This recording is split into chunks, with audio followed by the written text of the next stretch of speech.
Hello everybody, welcome to another video. I hope everyone is well.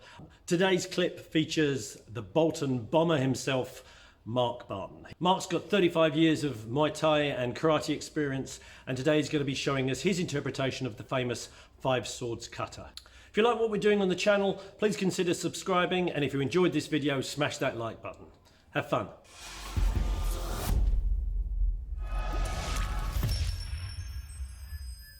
What I'd like to do now, and it's a bit of a kata, but it's a classic defence combination against the old haymaker in a pub.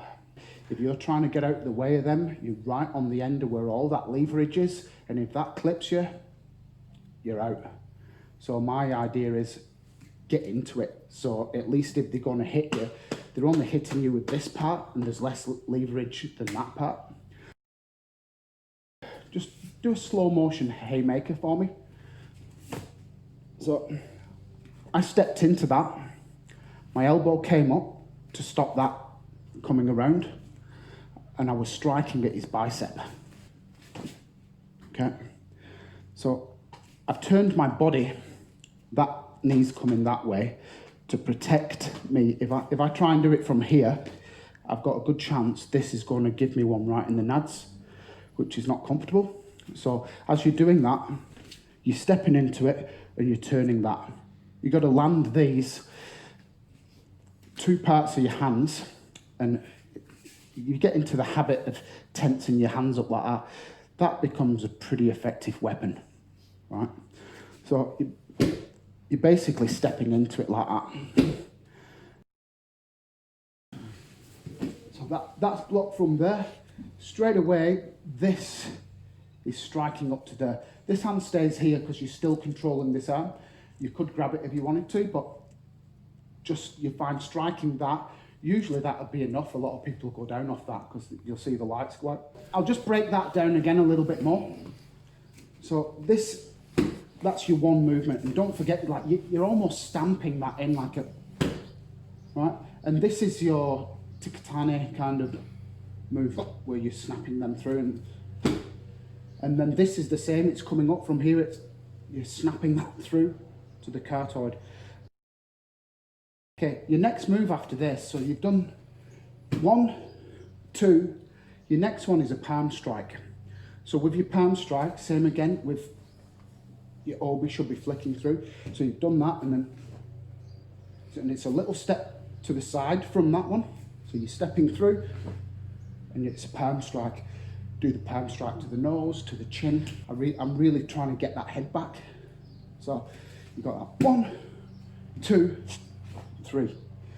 And make sure that on the third one, you're actually stepping through and you're generating that power from your hip there. So 1, 2, 3. 1, 2, 3.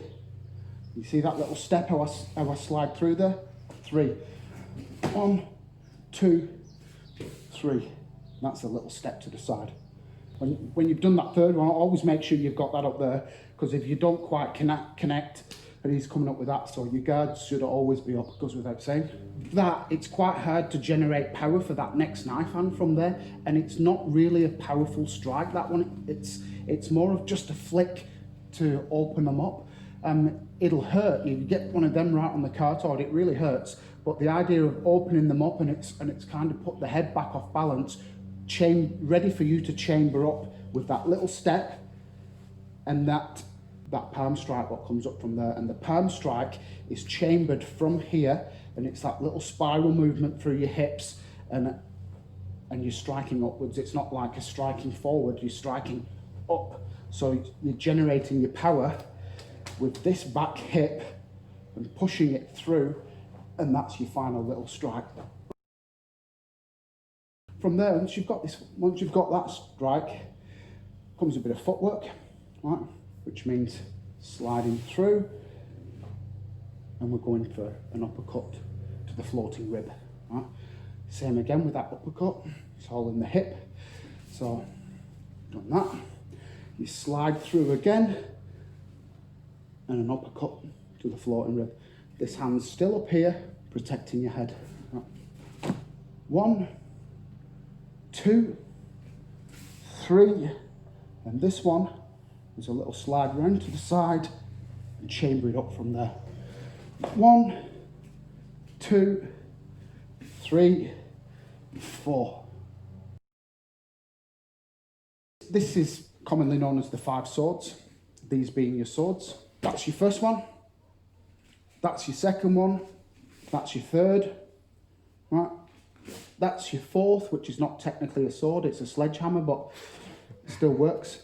Number 5 is you're grabbing hold of the back of the head from there, you're pulling them down, and number 5 is your last sword on the back of the neck. We'll do it slowly for everybody. So there's your 1, yeah, 2, 3, 4. Right, technically this is 5, but like I said, I like to make that 5. Another strike there. Pull them over, not just a little chop like this. It's a full open up, because you want to finish them off. If you've not finished them off already, you've got to make sure with this one, and then drop your whole weight on that one. Okay. 1, 2, 3, 4, 5, 6.